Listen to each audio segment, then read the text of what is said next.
trusty steed in Martha's Vineyard and set out to see my pal, Carly.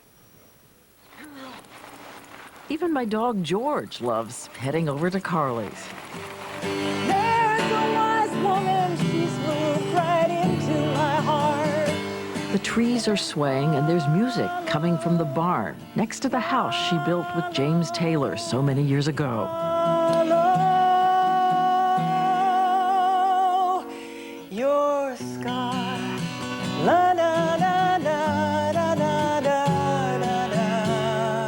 da.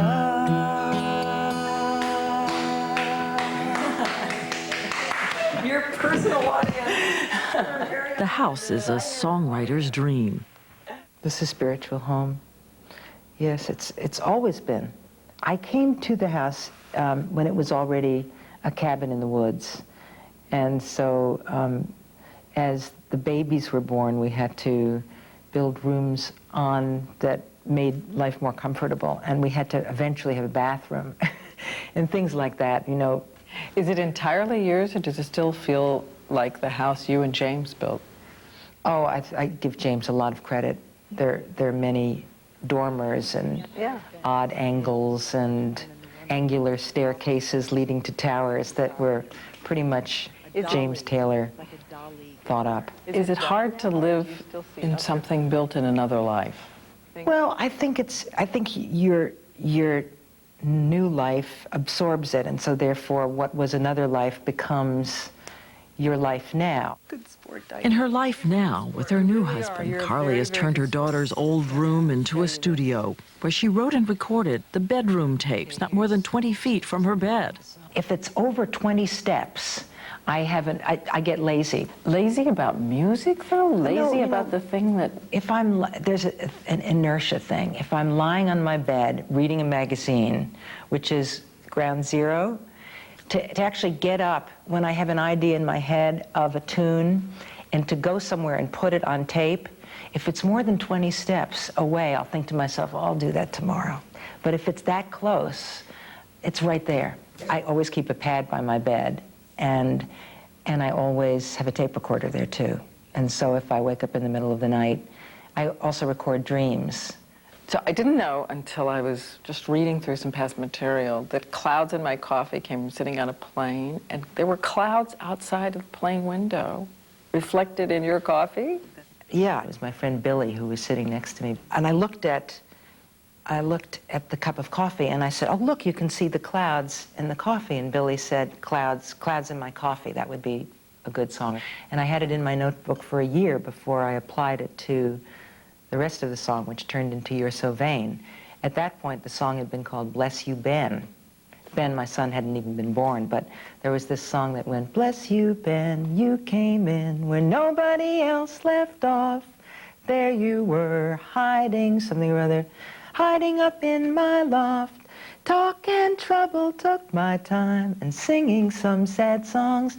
I had some dreams, they were clouds in my coffee. That was the song. And then I was at a party, and somebody else said, another friend of mine said to me, look, doesn't he look as if he's just walked onto a yacht? And so I wrote that down, and eventually this profile of this vain man emerged. So who's the vainest person you know? The vainest person I know. Is it Mick Jagger, Warren Beatty? She won't tell me. I would have to say, At last! Don't you agree? At last! Her father founded Simon & Schuster. She, an exotic, poetic child who found singing from a stammer. I was in a position of being able to communicate really only when I sang. And that was... It was that intense a stammer? Yes, it was one of those great compensations that happens. I had such a bad stammer that my life was my stammer. It was just so painful. And of course, kids teased me, and I couldn't get words out. And so my mother, recognizing that I seemed to have no problem when I sang, just invited me to sing everything, including what I needed at the dinner table, or especially when I answered the phone. That was the hardest because I couldn't say hello. So if you sang, hello, it's Carly? Well, I actually couldn't even do that. I would have to answer the phone and say, something else that would precede the hello. I'd say, "It's me, it's Carly, hi," because I developed this block against the word hello. So I couldn't even sing that as the first word. That was the only time it ever crept into my singing, was with the word hello. One song on the album is for grown-up women who want a holiday from thinking with a big, dumb guy. Written by a woman who had lots of glamorous boyfriends, but learned what's real. That big dumb guy is here at last. Were there a lot of mistakes? Tons of mistakes. So, what have you learned about love? Well, that it's regenerating, that it doesn't have a single home, that you can find love in the most unexpected places, and that, of course, love originates in yourself, and that you have to love yourself to a certain degree before you can really be able to give it to somebody else. And tomorrow we talk about breast cancer, her legendary fear of performing, and on Friday, a breakaway concert by Carly Simon in the park. That's a look at the weather, and in just a moment, part 2 of Diane's interview with Carly Simon, who sings the songs we all love to sing. Take a look. Nobody does it better. Makes me feel sad for the rest. Nobody does it half so good as you. Baby, baby. Darling, you're the best. Do, do, do, do. Barely, you're the best. You're so vain. They'll probably think this song is about you. You're so vain. I'll bet you think the song is about you. Don't you, don't you, don't you. Yeah. Oh, well, it's a kind of a tribute anyway. And we're going to have a concert on Friday with Carly Simon. But first, there is something Carly Simon wants every woman to know. 3 years ago, she found a lump in her breast, and she did what a lot of women do. The doctor said it was probably nothing, and she didn't get it checked. She did not have a mammogram, and the doctor was wrong. It was breast cancer. She's now fine, the cancer's gone, and she's written a song about the experience. But we're going to begin part 2 of the interview in Martha's Vineyard by talking with her about what it's like to be a very private person in one of those wild and public careers. Has life turned out the way you expected it to? I would say that I expected to have a very different life. I thought it would be much quieter, and that I would be in the background much more and be happy being married to somebody that would take complete center stage, and I would be quietly listening and overhearing dinner table discussions about philosophy, but in the comfort of my kitchen, because I'm quite shy and reticent. A lot of me is that. There's always been this tug of war between a side of me that really wants to be center stage, that really wants the lights on me, and the other side which says, I can't do that. No, I'm no good. I'm too little for that. I'm too small. As her fans know, she battles serious stage fright, starting back when she first performed in front of one of her idols.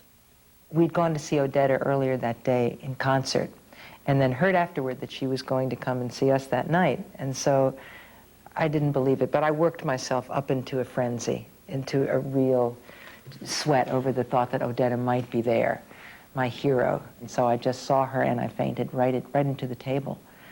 And when I was revived backstage, it was Odetta who was reviving me.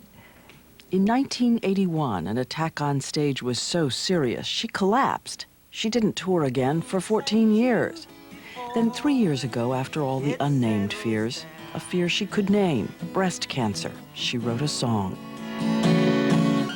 After the knives and the sutures and needles, I'm left with an arrow that points at my heart. I call it the What was the first thing you felt that made you worry? The first thing I felt was a lump. 3 years you waited? What finally got you to the mammogram? Being on the Rosie O'Donnell show, and it was the week it was Breast Cancer Awareness Week, And there were all things around the studio. I remember saying, you know, have you had your mammogram yet? And my sister also was extremely persuasive. You know, she said, you can't wait any longer. I'm going to take you. That's what happened, and then it turned out that it was cancerous. And the doctor called me, and I had another experience like with Odetta. I fainted, and You actually fainted? well, I think I blacked out for a second. I said, I can't accept this. I can't take this. And within a very short time, I had gone into warrior mode.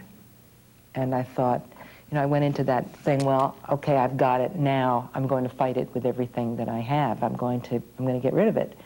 There was surgery, then chemotherapy. Interestingly enough, it was after the chemo was over that was the worst time for me. Why?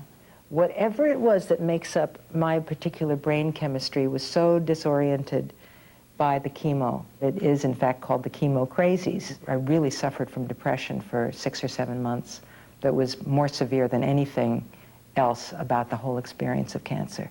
And I was recently, 4 months ago, having a mammogram that I have to have now every year, of course, and every woman should.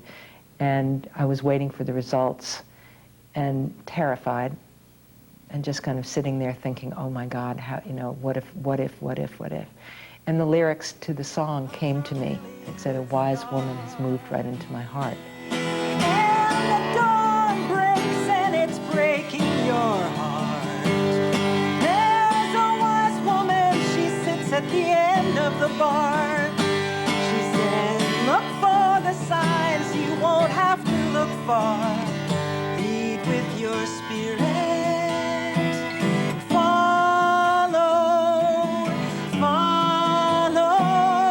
your scar. And I thought to myself, that wise woman can accept any news that she's going to hear. It was this passage in a book that I read during the time that I was going through this experience that I just want to read because I brought my diary with me. And it really, I just kept on thinking about this one passage. Cut, edit, re-edit, cut, splice. It says, only to the extent that man exposes himself over and over to annihilation can that which is indestructible arise within him. And tomorrow, We Rock, a concert in the park. Great music from Carly Simon.